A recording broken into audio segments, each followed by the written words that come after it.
Mesdames et messieurs, bonsoir. Oh, j'ai retrouvé de la voix. Alors, on va vous demander, s'il vous plaît, de tourner vos visages dans le sens inverse de l'aiguille d'une montre. Pourquoi je viens de dire ça, j'en sais rien, j'avais juste envie de vous le dire comme ça. Alors, on n'a pas de podium ici. Donc on va essayer de faire en transition. Je vais essayer de lever les pieds, puis Pascal va juste descendre la main. Non, tu vas te faire mal. Alors mesdames et messieurs, avant de débuter cet après-match, je voudrais quand même qu'on garde quelques instants pour applaudir une belle équipe avant la nôtre. Car c'est une équipe qui s'est maintenue l'année dernière et on a la chance de jouer ce soir. Je vous demande d'applaudir bien fort l'équipe de Fougères. Merci à l'équipe de Fougères, du groupe Fougères. Et un peu comme nous, on croise les doigts pour que votre saison puisse vous permettre au minimum de vous maintenir et puis pourquoi pas faire mieux. Pascal, c'était le premier derby, 3 clubs brétiliens dans cette poule de National 2. Comment tu as préparé ce fameux match? Parce que pour certains, c'était leur premier derby au professionnel sur la N2. Ben, on l'a forcément préparé de manière un peu plus spécifique, encore plus avec la pression que nous a mis le general manager Denis Sarrazin hier soir. Essayer de gagner nos matchs à domicile et surtout les derbys. Mais non, c'est vrai qu'on l'avait déjà préparé de manière minutieuse, comme beaucoup de matchs, mais encore plus celui-là parce que par rapport à la valeur de l'adversaire. Tu l'as dit toi-même, moi je suis vraiment pas inquiet du tout sur leur capacité de se maintenir, loin s'en faut. Je pense que c'est une équipe qui est vraiment bien construite, bien équilibrée, qui joue bien ensemble avec un bon état d'esprit et ça donne d'autant plus de valeur, je trouve, à la performance qu'ont réussi nos joueurs ce soir contre vraiment une belle équipe. Voilà, donc on l'avait préparé sur différents axes. On savait que la difficulté de cette équipe de Fougères, c'est qu'elle peut être bonne sur beaucoup de secteurs. Sur les secteurs offensifs, la semaine dernière, l'ami Kabir, Malik Badian, avec l'américain Kellom, avait complètement défoncé le jeu intérieur de Calais. On savait que Oussio d'un côté et puis Bourbeau de l'autre étaient très très dangereux dans les ailes. Les meneurs de jeu, ben, on l'a vu aussi, qu'ils peuvent faire un chantier. Donc il y a vraiment, c'est une équipe qui est très complète dans le jeu offensif. Et puis surtout, c'est une équipe qui quelque part nous ressemble un petit peu. Alors c'est vrai qu'on travaille souvent en collaboration avec mon collègue Christophe Evano au niveau du pôle. Et qu'on a aussi des principes qui ne sont pas très éloignés au niveau défensif. Le premier principe étant celui de l'engagement. Et on voit que c'est une équipe qui est vraiment très engagée aussi dans ce registre-là. Alors, revenons à ce que nous avons vécu ici, là, le premier match à domicile à Vanves. Il y a le fameux match à l'extérieur, le premier match de l'extérieur. Donc pour les personnes, nos invités, obligatoirement, ils ont peut-être pu regarder sur les réseaux sociaux ou suivre les stades. Bon, avant de revenir après sur le match de Fougères, le premier match à l'extérieur, tu t'attendais à cette confrontation, peut-être même cette difficulté dans la fin du troisième et quatrième quart-temps, un peu à l'image de ce qui s'est passé ce soir? Tu parles du match de Cherbourg, là?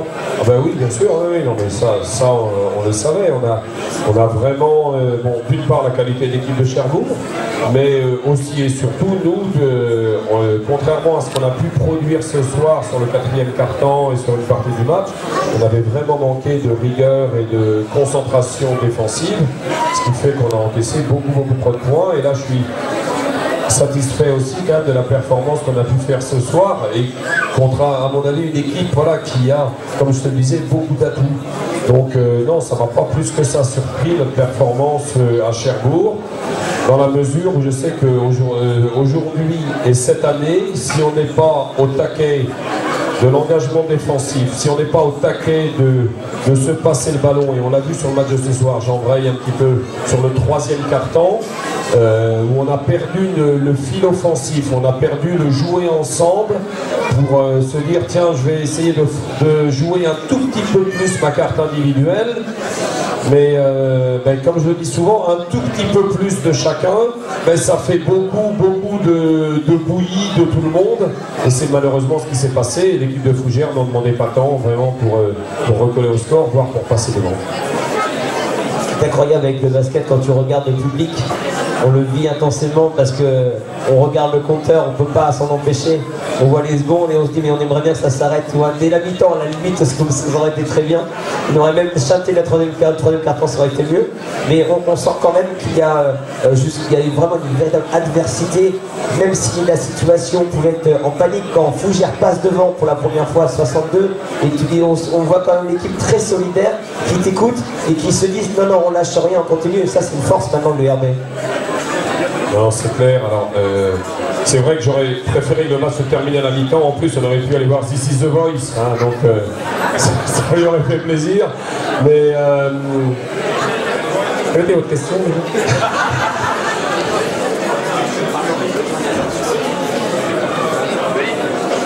Ah oui, non. Mais, et après, donc, sur ce retour du quatrième quart-temps, c'est vrai que ça a été important. C'est vrai qu'on a une équipe qui est jeune, mais on a une équipe qui est aussi expérimentée. C'est un truisme de le dire, mais Philippe Gauthier est bien évidemment l'un des joueurs les plus expérimentés du championnat. Et il a montré encore ce soir la maîtrise qu'il a eue dans les prises de responsabilité pour faire la différence. C'est du haut niveau de National 2, donc c'était vraiment intéressant là-dessus. Et donc on essaie d'être vigilant aussi, nous, au niveau du staff, d'une manière générale, à dégager une image de sérénité, parce qu'on sait que dans ces derbys-là, ça peut partir vite en cacahuète dans tous les sens, et qu'à l'inverse, certains joueurs n'en demandent pas tant pour très vite s'euphoriser, et voilà, ils perdent le fil du match. Donc là, c'était intéressant, et le fait, comme je te disais, que les joueurs aient su se ressaisir, parce que passer de plus 15 à moins 4, c'est pas facile mentalement, hein, c'est pas facile de trouver les solutions, c'est pas facile de se remettre dans le match. Et puis là, donc, chapeau encore aux joueurs. Tu l'as cité, et mesdames et messieurs, je vous demande d'applaudir bien fort Philippe Gauthier, qui va venir à nos côtés. Philippe.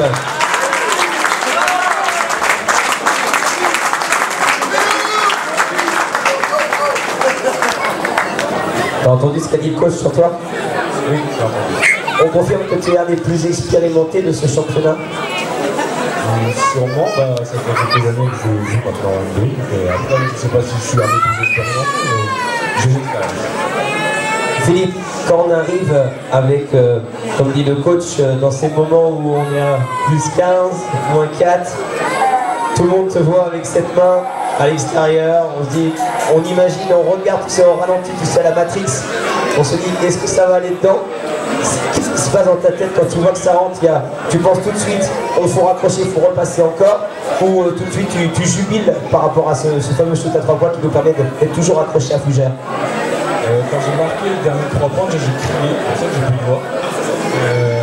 J'ai crié parce que j'étais content, parce que j'ai pas eu un match forcément très évident. Tout le monde se rappelle de mes derniers shoots, donc c'est cool, mais mon match il n'est pas parfait du tout. Et déjà, voilà, je suis libéré, content, mais je sais que c'est pas fini. Donc j'exulte parce qu'il y a un temps mort, mais j'essaie après de me remettre dans le truc. On sent dans cette équipe ce que disait le coach, on a quand même nos Serbes qui est arrivé, l'expérimenté à 33 ans on va dire, et puis cette jeunesse, mais il y a eu moi je le vois entre les matchs de préparation et même ce que je vois à domicile, on a l'impression que vous avez vraiment fait une unité. Est-ce que tu ressens ça, parce que toi tu connais déjà depuis quelques saisons l'URB, est-ce que tu le ressens avec les nouveaux? Ouais, vraiment tout à fait, on est un groupe jeune, avec des moins jeunes mais qui sont jeunes quand même dans leur tête, et du coup on arrive à avoir un super état d'esprit. Il n'y a toujours pas eu d'embrouille depuis le début, mais c'est vraiment une réalité.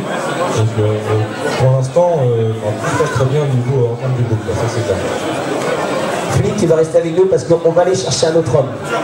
Parce que lorsqu'on a parlé de ce match ce soir, il y avait quand même un petit air de Sénégal.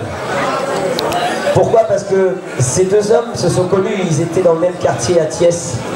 Et moi j'aimerais bien, alors je ne sais pas si j'ai le droit, je m'autorise quelque chose, mais j'aimerais bien voir Malik et Kabir, si c'était possible. Je ne sais pas s'ils sont là tous les deux. Kabir je sais, mais et Malik, ce serait bien. Le joueur de Fougères, le numéro 14. Vous pouvez les applaudir parce que c'est nous avec Gatti Brez.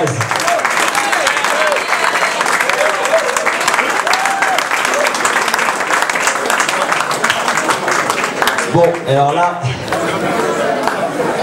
Tout va bien.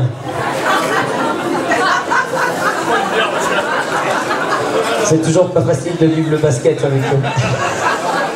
Ah, Lucas, tu peux venir s'il te plaît. Je me sens mieux. Je sais pas où tu es. Malik, la première question, on sait que, bon, on va rien se cacher parce que j'ai eu l'occasion de pouvoir vous présenter les matchs de Fougères, donc forcément ça me fait plaisir de te voir ici. Comment tous les deux, les garçons, vous qui êtes des meilleurs potes, même limite des frères, comme vous l'avez annoncé, vous avez été coachés. Qu'est-ce qu'ont dit vos coachs, Christophe et Pascal, et comment vous êtes téléphoné, comment ça a marché? Dis-nous tout. Tout d'abord, bonsoir tout le monde. Bonsoir Malik. Bon, c'était dur quand même. Bon, j'ai appelé hier, on était appelé hier, je pense. Donc c'était un peu... Bon, on a rigolé et tout, hein. Donc on a bien parlé. Donc on savait que ça va être dur. Bon, ça va être pas facile. Donc c'était derby, c'est un match derby et tout. Donc je l'ai dit, bon voilà, le meilleur gagne, hein, que le meilleur gagne. Donc on savait que voilà, ça va pas facile. Donc on a dit ça, et voilà, donc on a rien dit. Mais c'était un peu bizarre de jouer contre lui. On n'a jamais joué contre lui, c'est la première fois, hein. Franchement, ça m'a fait du plaisir en même temps aussi. Ah ouais, c'était super, franchement, il nous a mis des 3 points de haut. Merci Malik. Bon Kabir, tu as compris la réponse de Malik.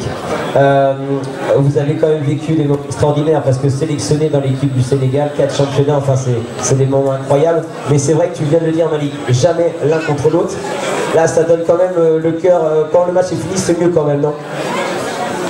Effectivement, c'est que Malik c'est mon ami au-delà du basket, comme a dit Kaili dans son article de ce matin.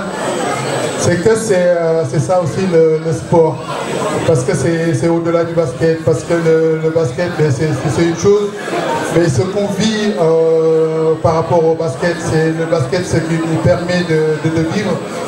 Je pense que c'est ça le plus important, parce que c'est ça qu'on va retenir à la fin de nos carrières. C'est les liens qui se créent au travers le basket et tout ce que le basket nous permet de vivre, tout ce que le basket nous permet de faire. Et je pense que ça aussi c'est hyper important. Et jouer contre Malik Badiane, en effet c'est la première fois que je joue contre lui. Et ben voilà, ça nous a rappelé aussi beaucoup de souvenirs, parce qu'on a fait 4 championnats d'Afrique et un championnat du monde. Et ça aussi c'est des souvenirs qui restent gravés dans nos mémoires, sans oublier aussi tout ce qu'on a vécu au Sénégal, notamment les petites catégories. Et quand on jouait aussi sans avoir de chaussures, sans avoir de ballons, et puis de jouer en plein air, voilà, dehors, c'est des moments aussi qu'on retient. Et maintenant qu'on est arrivé à pouvoir aider d'autres gens au niveau du Sénégal grâce à ce qu'on fait, je pense que aussi c'est ça aussi le basket et ses valeurs. Merci beaucoup Kabir, Malik. Alors, ça va peut-être faire plaisir à Christophe, mais bon, on a une rencontre, on a fait URB Fougères. Kabir, est-ce que tu as décidé de chambrer Malik jusqu'à Fougères URB? Ou tu gardes la victoire modeste? Mais je pense qu'il vaut mieux pas le chambrer, parce que quand il est énervé c'est compliqué. Donc on va y aller doucement comme on a fait hier.